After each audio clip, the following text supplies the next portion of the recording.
नमस्कार स्टूडेंट।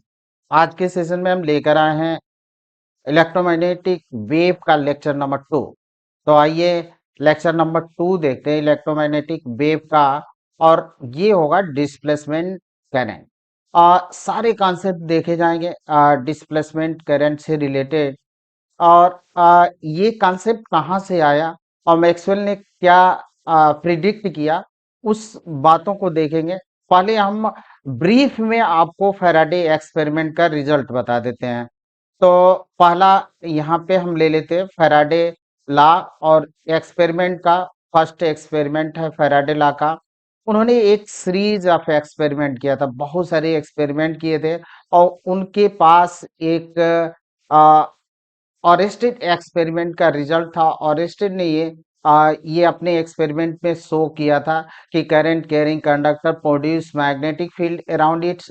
यानी कोई करंट कैरिंग कंडक्टर है तो अपने चारों ओर मैग्नेटिक फील्ड प्रोड्यूस करता है। अब फैराडे सोचे कि law of inverse is symmetric. अगर इनवर्स के लॉ सिमेट्रिक हुए सममित हैं तो इसका अपोजिट भी reverse process is also true. इसका रिवर्स भी ट्रू होना चाहिए। इसी को लेकर उन्होंने काफी दिनों तक एक्सपेरिमेंट किया। और कहा जाता है कि अपना एक्सपेरिमेंट लंबे समय तक किए, कोई रिजल्ट नहीं मिला। तो फिर एक बार चला कर ऐसे मैग्नेट को फेंक दिया कॉइल में और डिफ्लेक्शन हुआ। एक्चुअल में जो खोज रहे थे वो मिल गया उनको। डिफ्लेक्शन हुआ यानी फैराडे के पास ये था कि मैग्नेटिक फील्ड से करंट प्रोड्यूस होनी चाहिए और वो रिजल्ट मिला इनको। मैग्नेटिक फील्ड, मैग्नेट को जब कॉइल में फेंका तो देखा कि डिफ्लेक्शन हो रहा है। यही फैराडे खोज रहे थे। और इसी का अपोजिट सेंस लगाते हैं मैक्सवेल। तो पहले फैराडे लॉ का ब्रीफ हिस्ट्री देखते हैं। और यहाँ पे देखें कि यहाँ पे एक मैग्नेटिक फील्ड है और इसमें एक कॉइल है। और कॉइल जो कुछ इस प्रकार से है कि इसे आउट में रेजिस्टेंस कनेक्ट किया गया है। कि अब हम क्या करते हैं कि इस कॉइल को राइट में मूव कराते हैं। तो राइट में मूव कराए तो क्या होगा, ये तो मैग्नेटिक फील्ड है। अब इस कॉइल को राइट में जब मूव कराया जाता है तो इसमें करंट इंड्यूस होता है। तो इसमें करंट, और करंट का डायरेक्शन कुछ इस सेंस में होता है। यानी ये क्लॉकवाइज सेंस में होता है करंट हमारी क्लॉकवाइज सेंस में। तो यहाँ पे हमने कॉइल को मूव कराया और इस कॉइल में करंट इंड्यूस हुई। अब इसी का एक दूसरा एक्सपेरिमेंट रख देखते हैं। और सेकंड एक्सपेरिमेंट ये है कि इस बार कॉइल को हम स्टेशनरी रखते हैं और इस मैग्नेटिक फील्ड को, जो मैग्नेट है, इसको हम अपोजिट या लेफ्ट के तरफ लेकर चले। तो देखते हैं कि लेफ्ट के तरफ ले चले तो अगेन इसमें करंट इंड्यूस होती है लूप में। लूप में अगेन करंट इंड्यूस हुई। अब थर्ड केस में यह है कि ना तो हम इस लूप को चलाएं ना ही मैग्नेट को चलाएं। दोनों को क्या किया गया कि स्टेशनरी रखा गया। और इस कंडीशन में फिर से लेकिन इस बार मैग्नेटिक फील्ड को चेंज किया गया। तो इस बार जब हम मैग्नेटिक फील्ड को चेंज करते हैं, इंक्रीज करें या डिक्रीज करें, तो उस कंडीशन में अगेन करंट इंड्यूस होती है इन कॉइल। और इस कॉइल में फिर से क्लॉकवाइज सेंस में करंट इंड्यूस हुई। अब ये सारे एक सीरीज ऑफ एक्सपेरिमेंट था फैराडे का।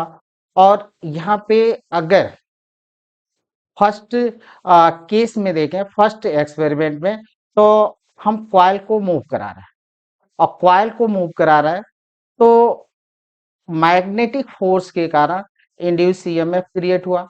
और इंड्यूस ईएमएफ के कारण इंड्यूस करंट प्रोड्यूस हुई। लेकिन सेकंड केस आप देखें तो सेकंड केस में मैग्नेट को मूव कराया गया, कॉइल स्टेशनरी थी। और थर्ड में तो दोनों स्टेशनरी हैं, स्थिर हैं। और मैग्नेटिक फील्ड को चेंज किया गया। यानी सेकंड जो होता है कि हमारा सेकंड एक्सपेरिमेंट था फैराडे का, उसमें मैग्नेट को मूव कराया गया और कॉइल को स्टेशनरी रखा गया। तो यहाँ पे जो इंड्यूस करंट प्रोड्यूस हो रही है वो किसके कारण, मैग्नेटिक फोर्स के कारण तो नहीं, क्योंकि मैग्नेट हमारा मूव कर रहा है, कॉइल तो हमारी स्टेशनरी है। तो जो चार्ज होते हैं, करंट फ्लो का मतलब होता है कि चार्ज का फ्लो होना। तो चार्ज जो फ्लो हो रहा है वो किस फोर्स के कारण, वहां पे तो मैग्नेटिक फोर्स नहीं है क्योंकि हमारी कॉइल तो स्टेशनरी है, तो मैग्नेटिक फोर्स नहीं है, तो किसके कारण वहां पे करंट प्रोड्यूस हुई। तो हो सकता है कुछ और देखें कि इलेक्ट्रिक चेंजिंग इलेक्ट्रिक फील्ड हो, लेकिन वहां दिख नहीं रहा है कि कहीं इलेक्ट्रिक फील्ड है।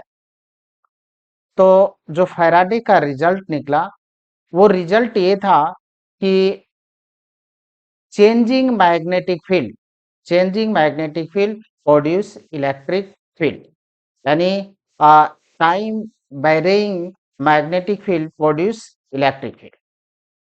यानी फैराडे का एक्सपेरिमेंटल रिजल्ट था कि जो changing magnetic field produce electric field.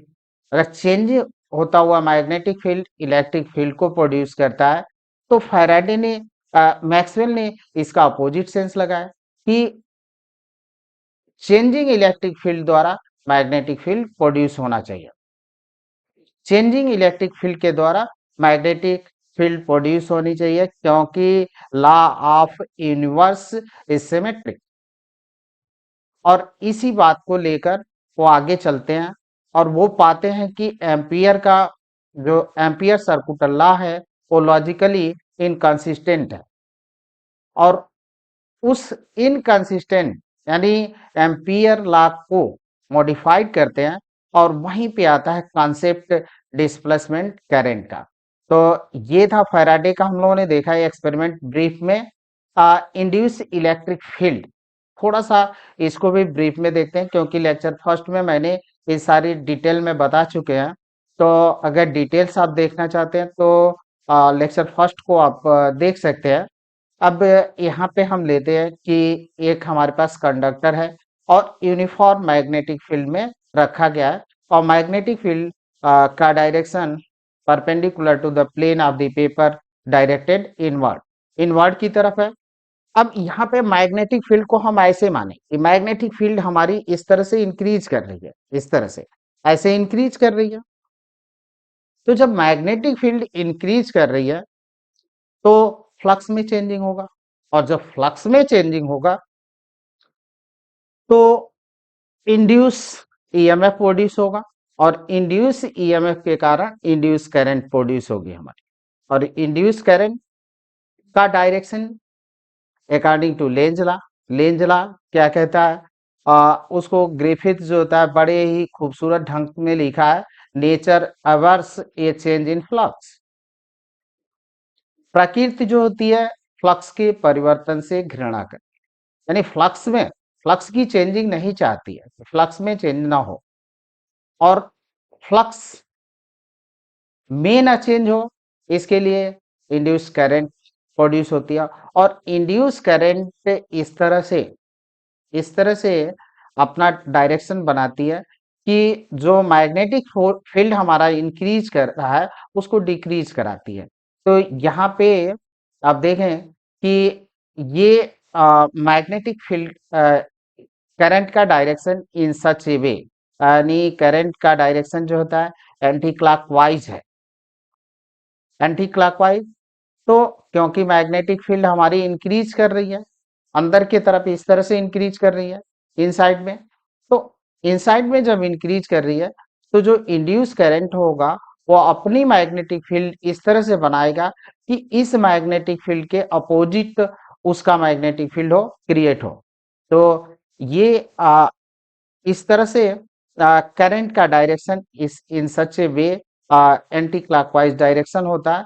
तो मींस इलेक्ट्रॉन हमारे किस डायरेक्शन में चलते हैं, इलेक्ट्रॉन, इसका मतलब है कि इलेक्ट्रॉन हमारे अपोजिट डायरेक्शन में चल रहा है, क्योंकि ऐसा एजम्पशन है कि करंट के अपोजिट इलेक्ट्रॉन फ्लो होते हैं। करंट के अपोजिट इलेक्ट्रॉन फ्लो होते हैं। तो जब इलेक्ट्रॉन मोशन कर रहे हैं तो हम लोगों ने फर्स्ट चैप्टर में ये देखा था कि अगर इलेक्ट्रिक फील्ड में कोई निगेटिव चार्ज है, इलेक्ट्रिक फील्ड में निगेटिव चार्ज है, तो उस पर एक फोर्स लगता है और वो फोर्स अपोजिट डायरेक्शन में होता है इलेक्ट्रिक फील्ड के। तो यानी अगर इलेक्ट्रॉन हमारे क्लॉकवाइज सेंस में चल रहा है, क्लॉकवाइज डायरेक्शन में चल रहा है, मीन्स जो इलेक्ट्रिक फोर्स होगा इस इलेक्ट्रॉन पर, यानी इलेक्ट्रिक फील्ड का डायरेक्शन जो होगा इलेक्ट्रॉन के मोशन के अपोजिट होगा, क्योंकि फोर्स मोशन इस तरफ है तो इलेक्ट्रिक फील्ड अपोजिट डायरेक्शन में। तो इलेक्ट्रिक फील्ड का डायरेक्शन जो होगा अकॉर्डिंग टेंजेंशियल होगा या सरकमफ्रेंशियल होगा। इस सेंस में इलेक्ट्रिक फील्ड होगी और हर जगह टेंजेंशियल होगी और perpendicular to the magnetic field. Magnetic field का डायरेक्शन इनवर्ड है, perpendicular to the plane of the paper, directed inward. और ये इलेक्ट्रिक फील्ड का डायरेक्शन इस तरह से, या कहें ऐसे है टेंजेंशियल, इस तरह से टेंजेंशियल ले तो टेंजेंशियल है, और टेंजेंशियल है, और मैग्नेटिक फील्ड का डायरेक्शन इस तरह से अंदर के तरफ। तो ये इंड्यूस इलेक्ट्रिक फील्ड है। और जो फैराडे का सेकंड एक्सपेरिमेंट था उसमें जो चार्ज का मोशन हो रहा था वो इंड्यूस इलेक्ट्रिक फील्ड के कारण हो रहा था।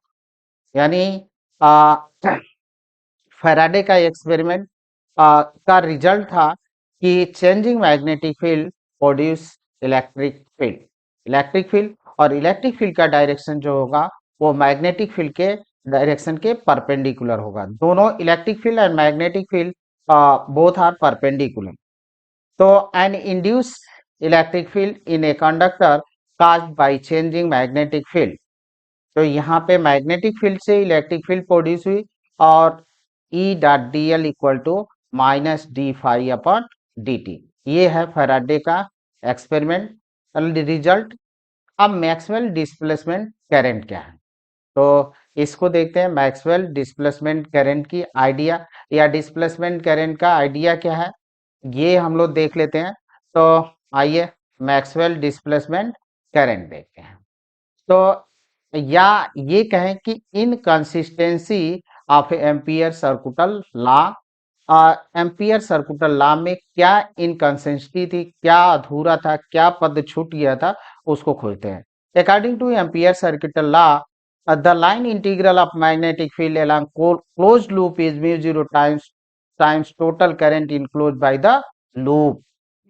तो मैग्नेटिक फील्ड का line integral B dot D L equal to mu zero I enclose, ये है एम्पियर सर्किटल लॉ। अब इसको हम अप्लाई करेंगे तो according to Maxwell this equation is logically inconsistent. ये इक्वेशन जो है लॉजिकली इनकंसिस्टेंट है। और क्या इसमें छूटा है अधूरा पद, वो यहाँ पे एक रिजल्ट देखते हैं। हमारे पास एक कैपेसिटर है और कैपेसिटर को हम बैटरी के थ्रू चार्ज कर रहे हैं। तो बैटरी के थ्रू चार्ज कर रहे हैं, ये बैटरी का पॉजिटिव टर्मिनल और ये नेगेटिव टर्मिनल।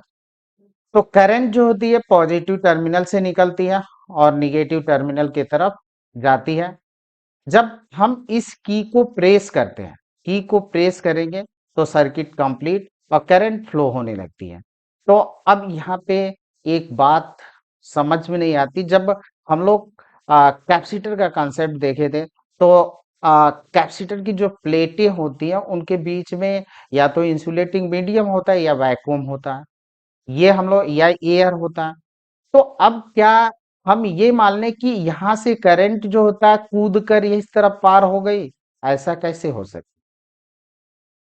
यहाँ पे दो लॉ जो होते हैं, एक तो एम्पियर सर्कुटल लॉ इनवैलिड है, अधूरा दिख रहा है, और दूसरा किरचॉफ लॉ जो होता है हमारा वैलिड नहीं होता है, क्योंकि इनकमिंग करंट आउटगोइंग करंट के इक्वल होनी चाहिए। और यहाँ पे तो इनकमिंग करंट दिख रही है लेकिन इसके इनसाइड में कोई इनकमिंग करंट हमको नहीं दिख रही है, तो आउटगोइंग करंट नहीं दिख रही है, तो इनकमिंग करंट आउटगोइंग करंट सही नहीं है।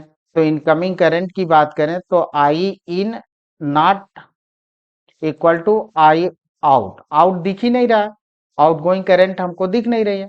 तो फिर यही आ, यहाँ पे मैक्सवेल कहते हैं कि एम्पियर सर्कुलर लॉ जो है हमारा इनकंसिस्टेंट है, और इस इनकंसिस्टेंट को कैसे हम दूर करेंगे, मैक्सवेल दूर करेंगे, हम नहीं करेंगे, हाँ, मैक्सवेल साहब करेंगे। तो आइए इस इनकंसिस्टेंटेंसी ऑफ एम्पियर सर्कुलर लॉ को देखते हैं।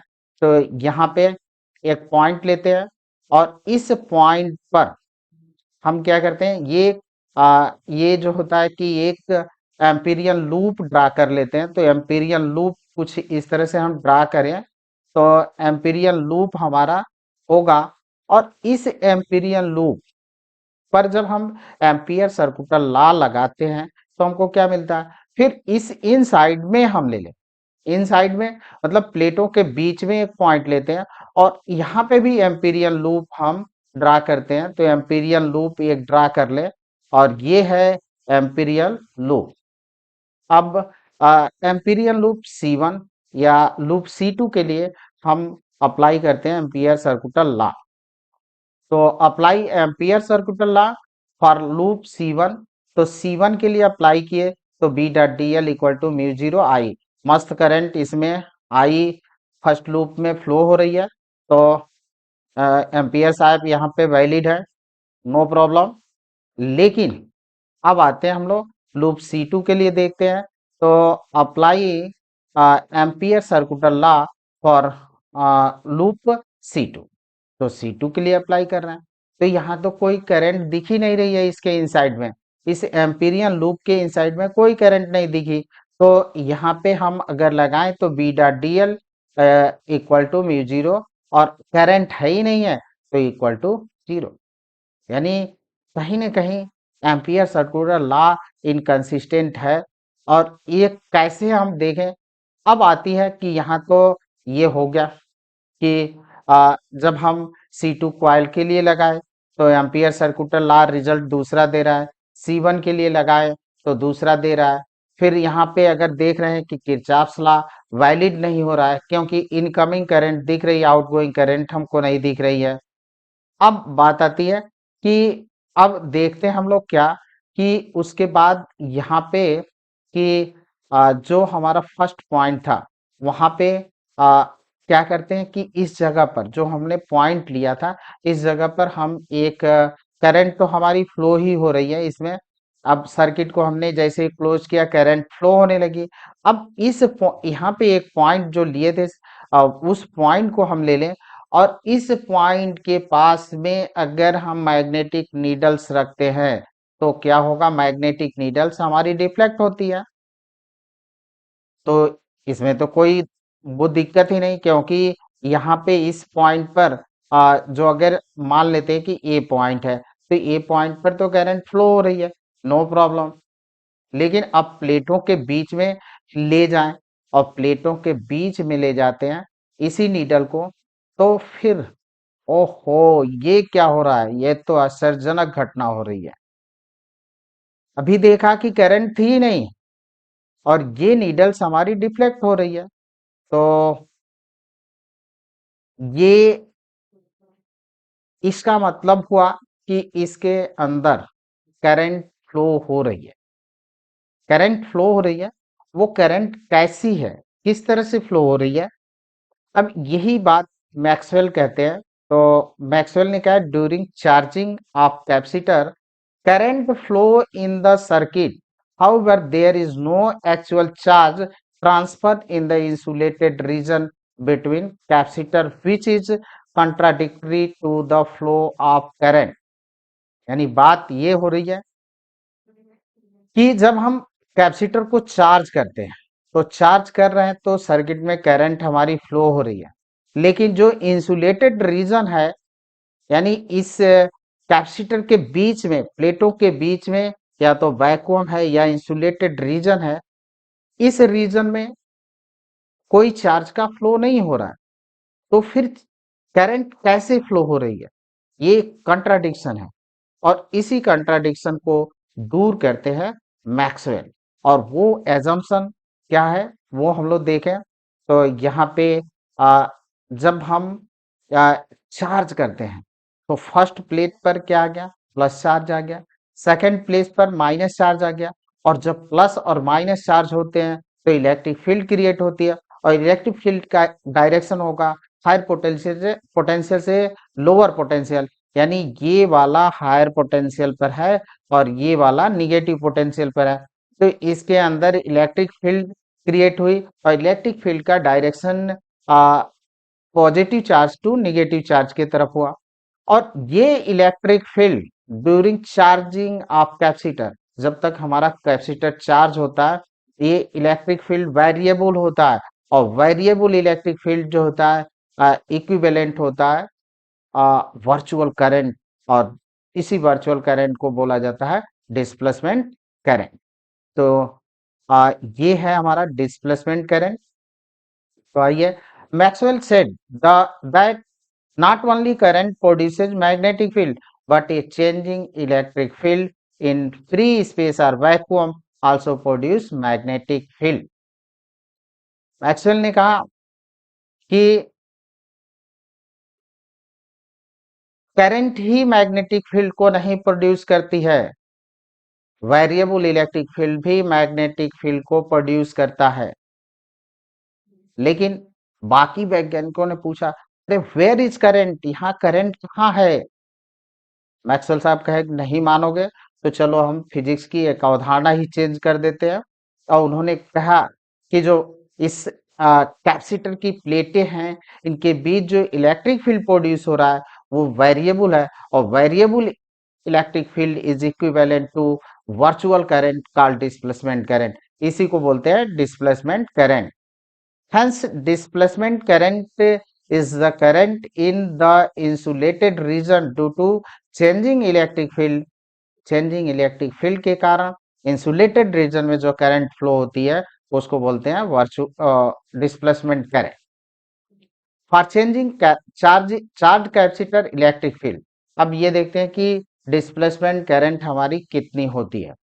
तो फॉर चार्ज कैपेसिटर, जब हमारा कैपेसिटर चार्ज होता है तो उसके प्लेटों के बीच इलेक्ट्रिक फील्ड कितनी होती है, इक्वल टू एक्चुअल में इक्वल टू होता है सिग्मा अपॉन इप्सिलॉन जीरो, और सिग्मा को बोलते हैं सरफेस चार्ज डेंसिटी, और सिग्मा है होता है Q upon A, area of plate, और ये हो गया इप्सिलॉन जीरो, तो हम लिखेंगे क्यू अपॉन इप्सिलॉन जीरो ए। अब इस ए को हम इस तरफ लाते हैं तो E A equal to Q upon epsilon zero, और फ्लक्स कितना होता है, फ्लक्स इक्वल टू होता है ई इंटू ये, तो हम फ्लक्स निकाल लेंगे क्यू अपॉन इप्सिलॉन जीरो, क्योंकि flux E A equal to इसके जगह पर ई ए लिख लेंगे, तो Q upon epsilon zero, Q equal to epsilon zero phi E लिखे, और जो हमारा डिस्प्लेसमेंट करंट होगी D Q upon D T, इसको Q equal to epsilon zero phi E upon D T. Epsilon zero हमारा free permittivity of free space, तो इसको हम आगे कर लिए epsilon zero D phi E upon D T, ये डिस्प्लेसमेंट करंट है। और ये डायमेंशनली प्रूफ है, डायमेंशन से भी इसको हम प्रूव कर सकते हैं कि हाँ इसकी वैल्यू जो होती है करंट के इक्वल होती है। तो ये डिस्प्लेसमेंट करंट का फॉर्मूला है I D equal to epsilon zero D phi E upon D T. Hence it can be said that current that arises due to changing electric field is known as displacement current।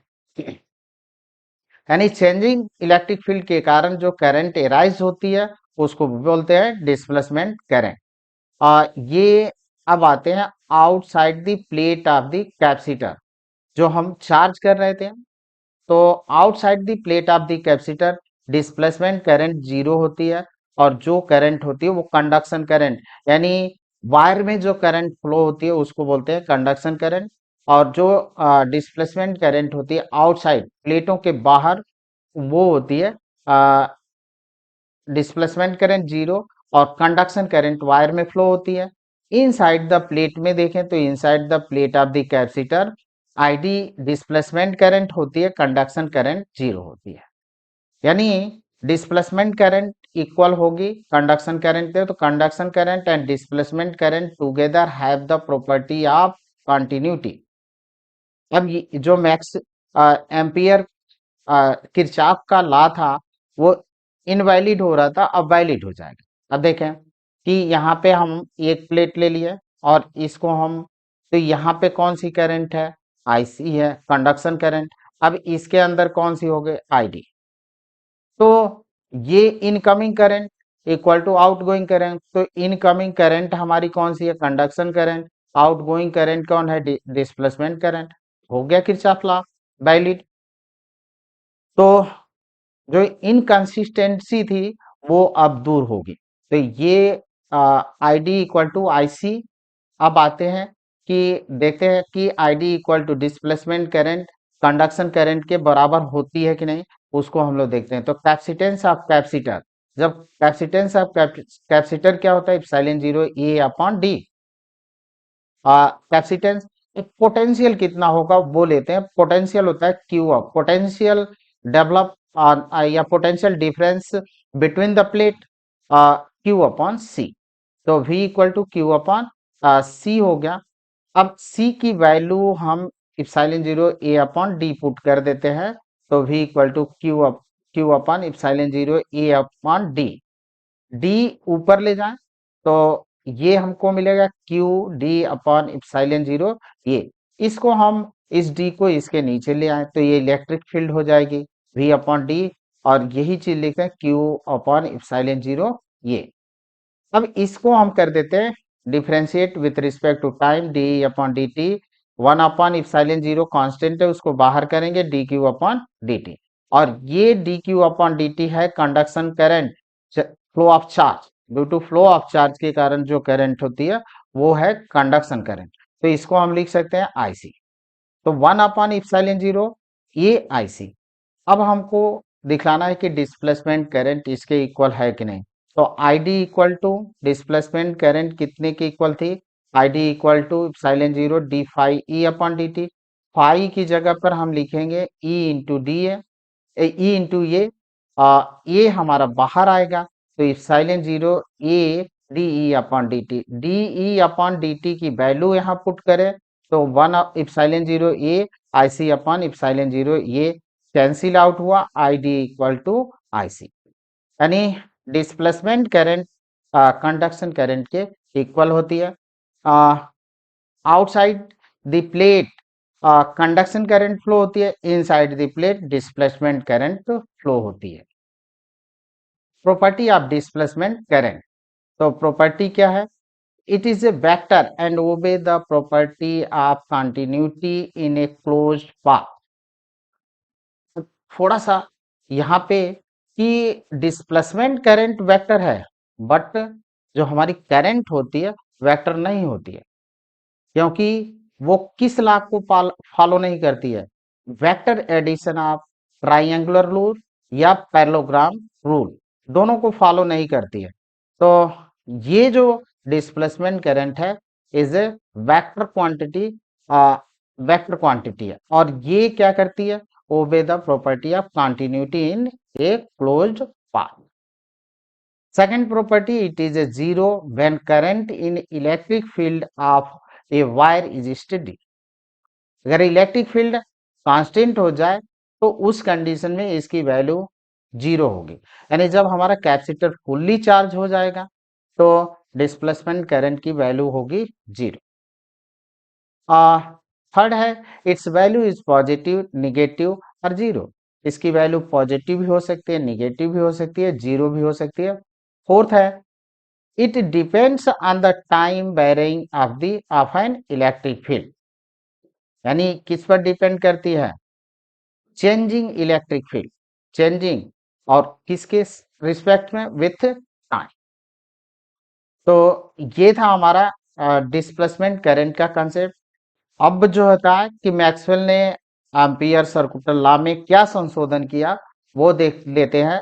तो amperes Maxwell law जिसे क्या बोलेंगे, Maxwell साहब बड़े ईमानदार थे, ampere के बाद में ही रखा क्योंकि पहले नहीं रखा, संशोधन कर रहा है। तो इन्होंने कहा कि the total current passing any surface of which the close loop is the perimeter is the sum of the conduction current and the displacement current. यानी जो line integral of magnetic field है वो किसके बराबर होता है? Mu zero time conduction current plus displacement current. Displacement current होता है epsilon zero D phi E upon D T. अब इसको हम इस तरह से भी लिख सकते हैं कि B dot D L equal to mu zero I C plus mu zero epsilon zero D phi E upon D T. Thank you student. Video अच्छी लगी हो तो लाइक करें, कमेंट करें, शेयर करें, मेरे चैनल को सब्सक्राइब भी करें। धन्यवाद।